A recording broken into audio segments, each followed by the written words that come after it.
All right, Andrew, I'm going to start with you. We were arm in arm during COVID. Indeed. We serve a similar constituency, although yours is broader, citywide, and a little bit more defined than mine. Here's the question. What's the most misunderstood fact about your industry right now?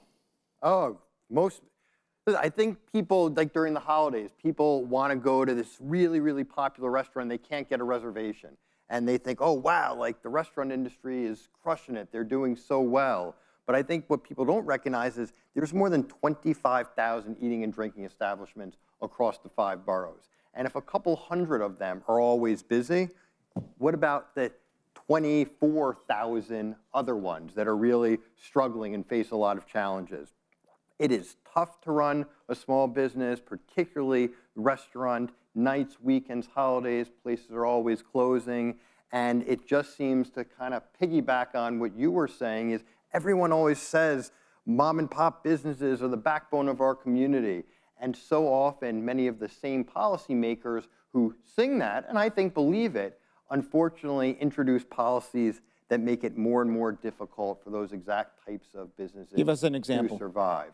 Well, you mentioned, a proposed $30 minimum wage, which is great in theory, but for restaurants paying, 40 to 50% of their annual sales to labor costs, it's unsustainable. And what ends up happening is the entry-level positions for people of all walks of life, many of whom may not have opportunity elsewhere in the workforce, get shut out. Those are the first jobs that get cut. Those are the first jobs where things are consolidated into a higher level position and they're pushed out. And without getting too much into the weeds now, there's a lot of workforce-related regulations, federal, state, city, that conflict and actually make it more and more difficult for people to get the type of workforce experience they need to get an increase in pay, to get an increase in experience and higher jobs. And I think what we saw, I think you referenced the pandemic, was it was incredible to see what happened when government got out of the way and started actually providing support, that good things can happen in very difficult scenarios. And, I always say we can't just talk about it, we have to be about it. And we need policies that are about it. All right, so misunderstood is that all restaurants are not killing it. Even though we like to eat out, even though we like to do takeout, they're not killing it, they're struggling, and a lot of them close, right? Yes. What's the average? People say 70% of places are closing within the first 5 years or so. It's so hard to tell because, again, this data is really hard to come by. I sometimes don't know if restaurants are opening or closing faster. Yeah, that's true. Look, when a business opens, they got to register with the Department of State. So you have a filing on record. When a business closes, sometimes you don't know it closes, right? There's no one they're giving the key back to and just closing it. All right, let's switch over to non-traditional employment for women. For those of you who don't know, they were pioneers in the construction industry. And, Leah, from your perspective, we hope to see a housing boom. Mm-hmm. We hope to see that more and more of a need and demand for skilled workers in the construction trades. But what's the one thing that is most misunderstood about your industry right now? I think we look at it a lot of times like there's a pipeline problem. And when you look at women, especially when we're talking about Black and brown women and even young people, they're there. They're ready for the opportunity in the skilled construction trades. And so to me, it's really more about a systems problem and to make sure that as these programs come in, that there are clear pathways for people to come into the programs, that they have real support for women when they do show up on the jobs, and that because when they're trained and they know about it, then they come in and they're ready to work. And so the challenge is what happens once they get to the job site. So it's not the pipeline in the workforce, but I think it's the cultures and the systems that they walk into once you're on the job. Because you can train somebody perfectly, but if as a woman I walk on the job and every day I'm the only one on the job, then you may not keep me, right? I may not want to be able to stay. Or if I get on the job and there's not clear marked bathrooms designated for women, or personal protective equipment, what we call PPE. If I'm wearing a harness or vest and it's not made for my body, it doesn't fit my breast, well then how do I keep safe on the job? And so I think it's cultural issues we have within the industry. You know, are we addressing either consistent, either overt or subtle type of harassment, these general messages like, hey, you don't belong here? And also our job site time, you know, starts. I come out of the industry and I remember getting up, job started at 7:30, then it went to 7, then 6:30, 5:30 starts.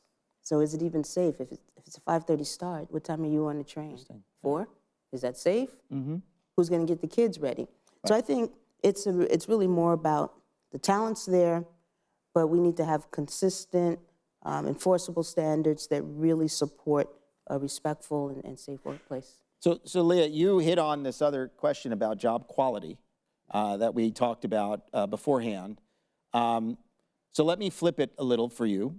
What are the selling points in order to generate interest from women in particular in the construction industry?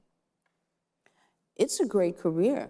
The money is good, the benefits are good, the work is truly rewarding. It saves you money overall. I can't tell you the amount of projects I've done myself in my home without having to hire someone. And so many times I gathered a bunch of my tradeswomen, girls, and even the guys to work on a project. It's incredibly fulfilling. Is there a pathway to the union? Absolutely. Absolutely. I'd say our fiscal year, this fiscal year, every one of our jobs were a pathway to the building and construction trade unions. Great. Yes. All right, Andrew. Yes. Here we go. What's happening on the ground right now in the sectors that you want policymakers to know, the essentials, so that they can draft policies that are going to be most supportive of the restaurant and hospitality industry in New York? Yeah, real quick, I mean, just reducing, fines. The city should not be using our small businesses as an ATM. Our mayor-elect says he wants to further reduce fines by 50%. That's great. We have a roadmap of how to do that. Our position has been if a violation doesn't pose an immediate hazard to the public or to a worker, it should allow for a warning and a cure period before any fine is reduced. We got to streamline the permanent licensing so people can get open faster, employ people faster, generate tax revenue faster. We need to support in funding for tourism and events that send people to spend money throughout the 5 boroughs. We need good programs that help get people jobs, experience, so they can continue to grow. I mean, there is not a shortage of policies that we need, but there are also things we need to stop. Talking about workforce, there's a state law called the 80-20 rule, which essentially, make it easy, says a worker can't earn tips if they're working more than 20% or 2 hours of their shift in a non-tip capacity. Or they violate the tip pool, there's all this legal liability. But what has happened is resulted in restaurants getting sued, paying out huge settlements and damages, and it stopped workers from being able to get the experience they need to grow. Chef may say, hey, can you're a food runner, which earns tips. We're short someone in the kitchen. Can you work the next half of your shift helping dicing carrots and doing some non-tipped work? And he says, well, I'd love to do it, but I can't because I'd be in violation of the 80-20 rule. So it hurts the business, the worker doesn't get the experience, and it just creates a very challenging, inflexible work environment. And these types of rules just should not exist. Yeah, I mean, we've talked a lot about fines and violations, and I think one of the challenges that we saw in the previous administration, well, the current administration, was that you try and cherry pick some fines and violations, and that's good, and you can, in some agencies got a pass and didn't reform anything. But at least, and I think this is encouraging, is what we've heard from the incoming Mamdani administrations, they want to set goals, right? Like reduce fines and violations by a percentage, and then you have a goal to work towards, not just looking at individual fines and violations that may or may not even be enforced, right? Yeah, what I would say, and I imagine in the various different sectors people see that, is you need someone in the administration that can break through the permanent bureaucracy. Every time there's a good idea about we want to do X, Y, Z, there's going to be 10 people lining up saying why we can't do something or why it's a problem. And it just needs to stop. Someone needs to be able to go in, have the authority to make these changes, listen to the feedback from the different people, but then make an executive decision, say, you're being overruled or we support you. but you got to break through the logjam. Otherwise, you're just going to be There having is hope. conversations. The city council is going to legalize bodega cats, folks. All right. Leah, Yeah. I love cats. you got one thing you want to change to help support your work at New and the industry in particular. What would it be?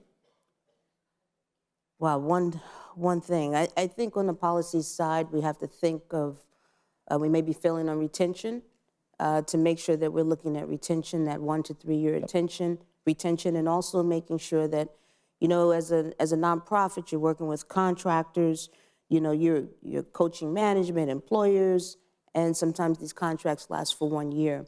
So we need to really look at the longer term of the workers so that we can keep people. Great. And I want to add bridge loans for MWBE contractors so that they could actually take on the work and they could also grow and expand just like other contractors. We do a lot of work in the procurement space, particularly with MWBEs, and a lot of it is just access to capital, access to financing that holds them back. So, great, thank you, thank you. We're going to invite our next set of panelists to join us, and it'll be a six-way conversation. First up is Eileen Torres from Bronx Works. Woo! Jane Martinez Dowling from the New York City Public Schools. And Erin Drinkwater from Metro Health Plus. All right, so we invited a few new sectors to the discussion. We thank you all for being here. And look, you truly know what's happening on the ground, so this is really about your experiences, right? And as I stated in the opening, we have an opportunity to kind of start fresh and to re-examine and reevaluate the perspectives that we've been operating under. So we care about your perspectives, we want your perspective, but we want transparent truth about what you're facing, right? So here's the question. I'm going to pose it first to you, Erin. We'll go this way. Every sector needs workers, from healthcare to education to community services. What's one strategy that's actually producing student and worker pipelines, and what's one that needs improvement? Thanks, Randy. Thanks, everyone, for being here. So at Metro Plus, we're owned by the health and hospital system. So we employ about 1,600 individuals across our growth team, our marketing team. And one of the things that works well for us is we have a very robust training and onboarding program. We also have pipelines for career advancement, for mentorship. That all works to ensure that people are moving through jobs and obtaining skills. And we also have opportunities with health and hospitals for providers in areas that are in need of providers, physicians, et cetera, to have loan forgiveness programs, which is fantastic. We also have paid internship programs, and really often we'll bring back students year over year to work in different segments of the organization and really understand the health insurance side of the industry. And so I think at Metro Plus, that is working well. You know, we are unique in that because we are a city entity, about 85% of our workforce is unionized, which is fantastic. And in an area of improvement, what I will say is before I joined Metro Plus, I was at the Department of Social Services. And in this moment, as we are thinking about the implementation of HR 1, and particularly the work requirements, it reminds me of the conversations around the deserving poor, and what individuals need to do in order to obtain benefits. And the thing is that we need to focus our energies to improve all of the supports and structures that make work possible. So that means, you know, a living wage. It means opportunities for high quality benefits, opportunities for flexible schedule, childcare. These are the things that make work possible, so that way folks across the city can thrive, and that work is really the vehicle for that thriving. Great. Jane, same question. What's working and what needs improvement? Thank you so much for the question, and thanks everyone for being here for the last session of the day. We appreciate you. For us at the Office of Student Pathways, we embarked about 3.5 years ago on this bold idea that workforce was an integral part of a student's education, that it wasn't just what they were learning in the classroom academically, but really having an opportunity to have those hands-on opportunities across all of our schools. And so work-based learning has been the innovation, and I will say with a caveat that it is paid work-based learning, particularly for our students. We have earned over our students, I should say, have earned over $30 million in work-based learning opportunities, which makes it really meaningful. And on the policy side, we were able to get with many partners this apprenticeship law passed so that our students are able to actually go right from high school into an paid apprenticeship and actually get benefits and things that are really important to them to kind of keep going. So we are really proud of that and really see that it's working. What is not working, which I think I've heard many times throughout the conference, is just the barriers that we have to face in order for us to have good talent in our office to be able to do the work, to be able to bring in people who are in the classrooms who want to work in our schools, and just really simplifying and streamlining a lot of the bureaucratic pieces when you work in government is what we're really striving to do, and we would love to see the administration help us more with that. Jane, I'm going to tee something up for you because I love it. The STEAM Center at the Brooklyn Navy Yard, that's working. It is an innovation that we think is incredible, and we have one in Brooklyn, and we have one that we just launched in the Bronx, and Queens is at our heels, get it done, get it done. But we think in terms of systems change, it's a really incredible opportunity, but the real systems change is to really have many, many students have these work-based learning opportunities, right, and to be the pipeline right, of talent for New York City, because they're right here in our classrooms. Right, so it doesn't all have to be that model, but there are different ways to get to that. Yeah, and I think Lisa earlier had talked about Northwell Health and Sciences. I mean, really just honing in on talent and honing in on the skills that kids need to be the sort of future of the economic fuel engine of the city is really important. Right, but those, I will say, and I did a very brief spell, I spent all my life in New York and all my life in Brooklyn, except 2.5 years I was in Reading, Pennsylvania. The STEAM Center model is actually quite common in other parts of the country. That's right, that's right. And I know a lot about Amazon in Reading, Pennsylvania, having lots of Dominican relatives. Okay. Which is, and I joke about that, but I think the other piece, and we may get into this later, is it is really important to make sure that we are tapping our communities to see what it is that they need and what is working for them. Because if we were having those conversations about Reading, Pennsylvania and Amazon, perhaps we would not have as many people leaving our cities as opposed to really kind of working to have them stay here. Good point. Eileen, BronxWorks doing a lot of good creative work in different sectors. So what's working, what isn't? Yes. So certainly for us, I think, nothing profound, right? What we do know is that what works are these education and vocational training programs where you really are trying to combine the two, right? So providing some basic education in literacy and numeracy, at the same time providing the vocational training. And that seems to work. Also sector-based training programs where you're really working collaboratively with employers who are sincerely interested in hoping to connect to people who live in the community, right, where they're at. And so you work with the employers to really develop a curriculum in these high potential sectors, right? Very often, for us is healthcare, given the number of hospitals that are in the Bronx. And so you really work to try to develop a curriculum that's tailored to not just the participants, but obviously that's teaching the hard and soft skills that are needed for those positions.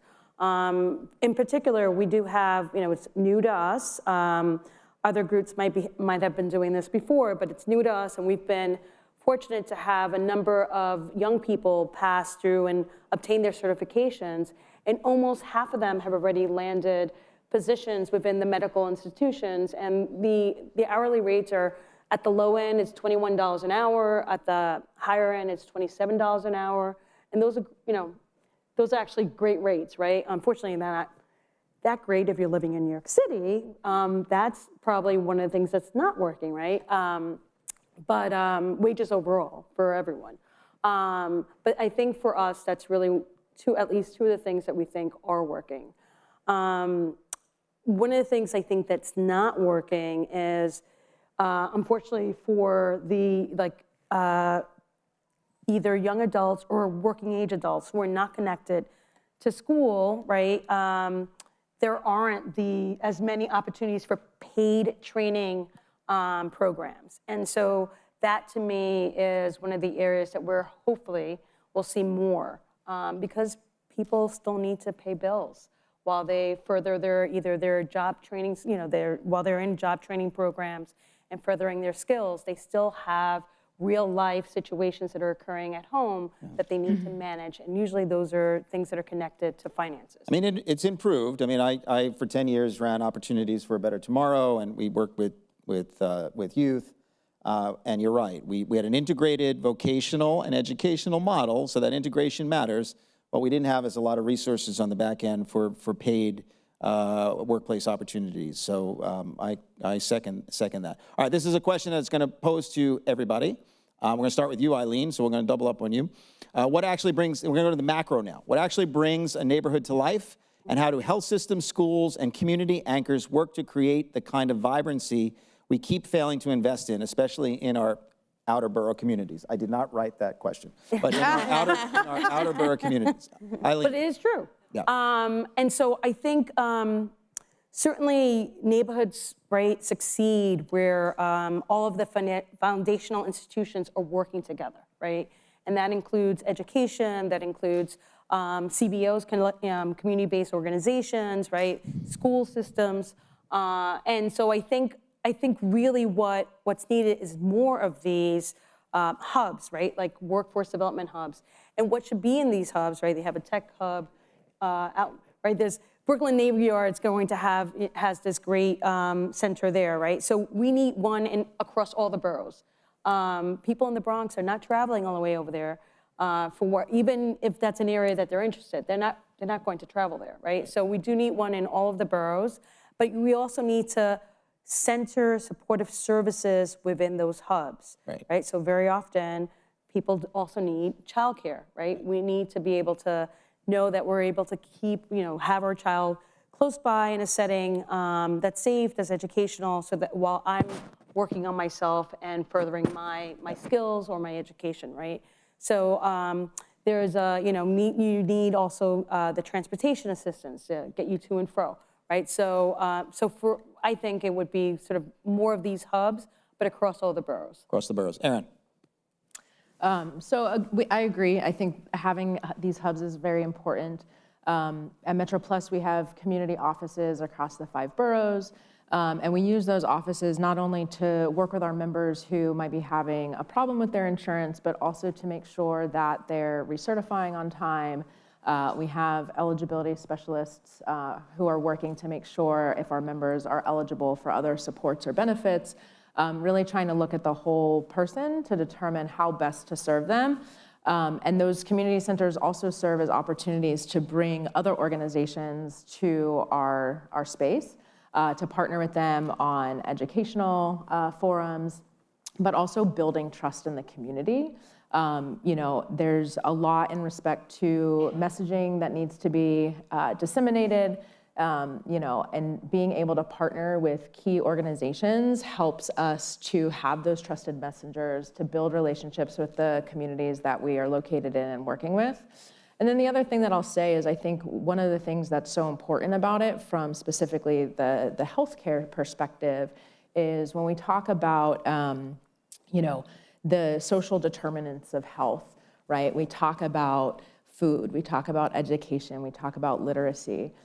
Being able to have these spaces and have robust options in communities where people are able to engage in multiple languages, to have culturally competent food goes a long way in helping to ensure that information is being provided to people, but also in the context of this broader issue of how are we disrupting health patterns and making sure that people are getting the care that they need.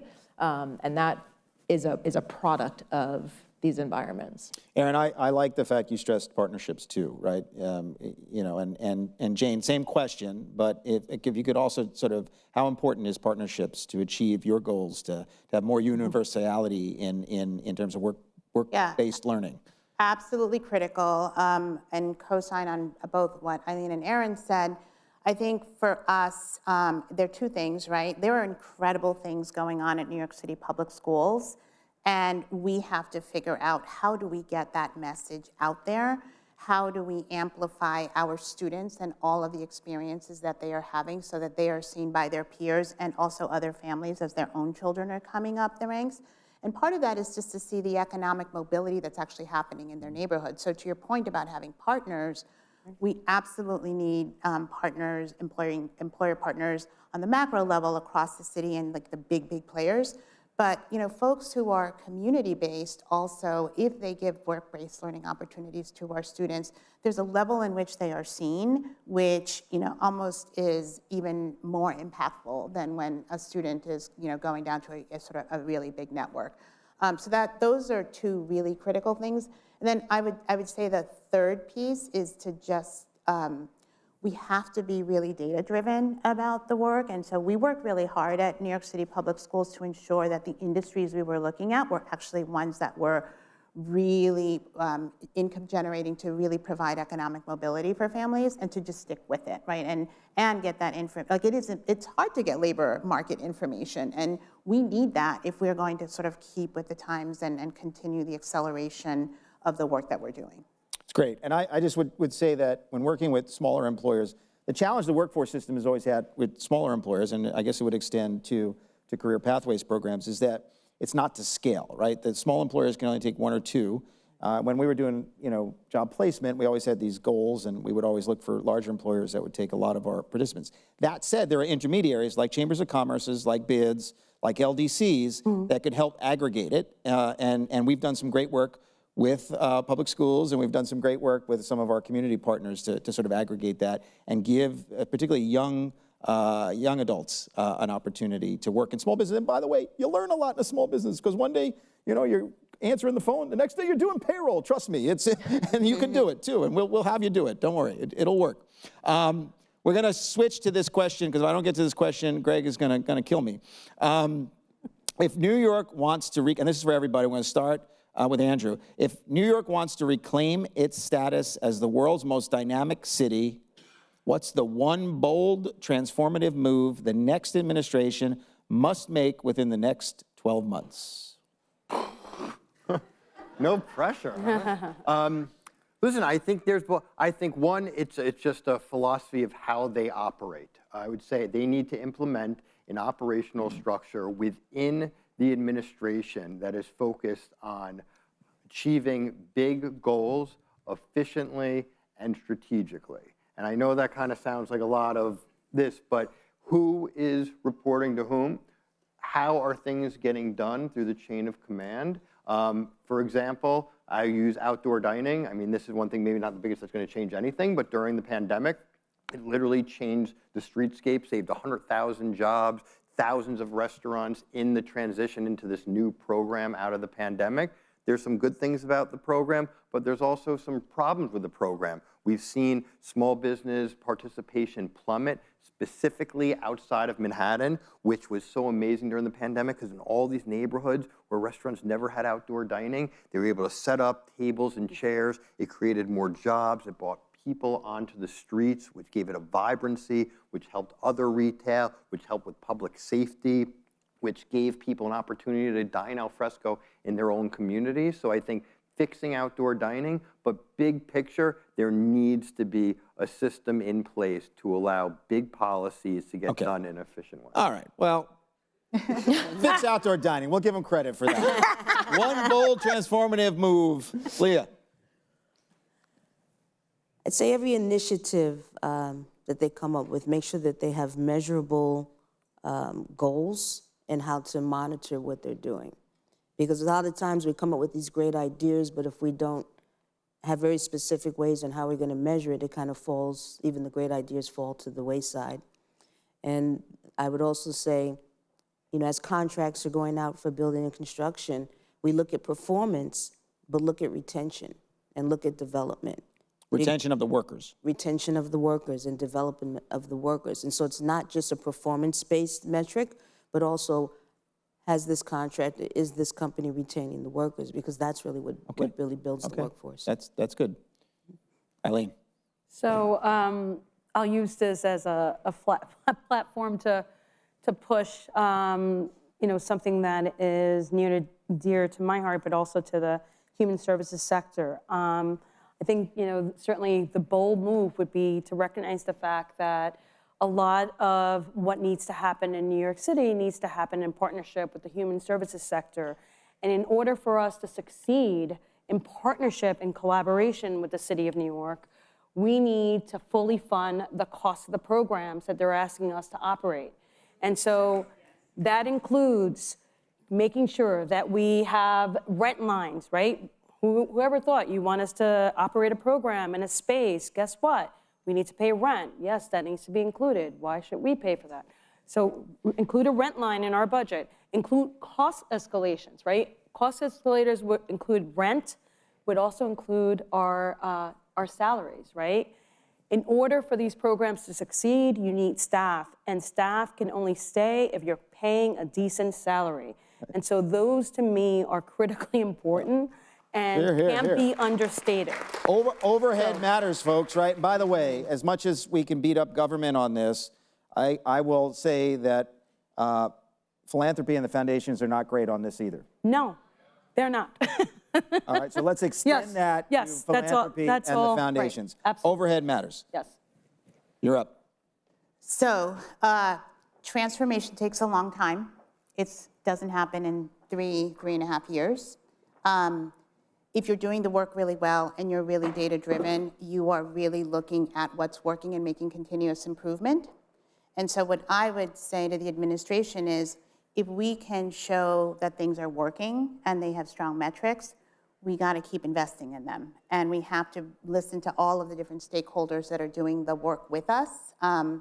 One example that we have is, as we did our industry-aligned workforce work with our students, we realized that healthcare, as everyone here knows, is a critical piece. And so with a lot of support from the Diamond Foundation, who had really seeded a lot of our work, we now have a healthcare accelerator. Because what we're realizing is like, oh, we've got to double down on that, right? And to be able to do that kind of like V2 type work, we have to ensure that there's not this radical change every 3 years. If something's not working, sure, we should be thinking about how to do it differently. But if we see that we are on the road to transformation, we got to keep going. That's good. Erin. For some reason, I was going to say, really, I think Eileen's comment triggered this, but really taking advantage of new eyes and looking at the contracting process. I think that's been a real challenge, and I think progress has been made, but it has been slow. And I think because of the reliance specifically on the Health and Human Services Network, I think that is really paramount to focus on. I would also say that I do think that pretty significant change can happen in 3.5 years. We've seen big successes happen in the city. UPK, for example, at the time, everyone, thought, how is this going to happen? Now but it we didn't go away, and that's the point. Right. Like we kept it going to make it better. Yes, and we kept it going to make it better, and now, right, there's a framework to extend that, right, and to get us to a place of expanded childcare. And so I think to look at our successes when things are working, really double down on it, invest in it, invest in the not just the structure, but invest in the workforce as well. I think that's really critically important. Keeping people energized and enthusiastic about the work, especially in government, I think is critical. So those are my suggestions. I think the universal health care, there's so many other issues that are so important to everyone, but I think one of those things that is a legacy policy is universal child care that will live on and help so many people in so many different ways. And that's what's going to really make a mark and has to get done. Andrew was reading my mind, and I know him a long time. This guy, nobody does it better than him in terms of advocating for his industry. And you're absolutely right. I agree with you. Okay, we're going to close. And so some closing sort of remarks. First of all, thank you to this amazing panel. You guys, I have no doubt that the next 4 years are going to be great because of all of you and the work that you do. I will say this, food for thought as we go to the awards next, I think, and then you go to cocktail reception. We talk a lot about losing millionaires, and we talk a lot about how do we help low-income New Yorkers. And in some cases, that has dominated the debate, policy debates, for so long. If you're a millionaire, this is a great city. You'll be okay. We'll lose a few, but they'll come back. Because there ain't no place like New York. If you're a low-income New Yorker and you qualify for benefits, okay, you'll be here. The vast middle class, which still has the opportunity to leave, may leave if we don't figure out the type of city that we want and how to make it affordable for everybody. Right. And they don't qualify for anything. So we have to understand that it's not just the extremes, but it's everyone else in the middle who do the work that we really do need to give some thought and consideration to. With that, thank you, everybody. What a great conference. Appreciate you all. Good.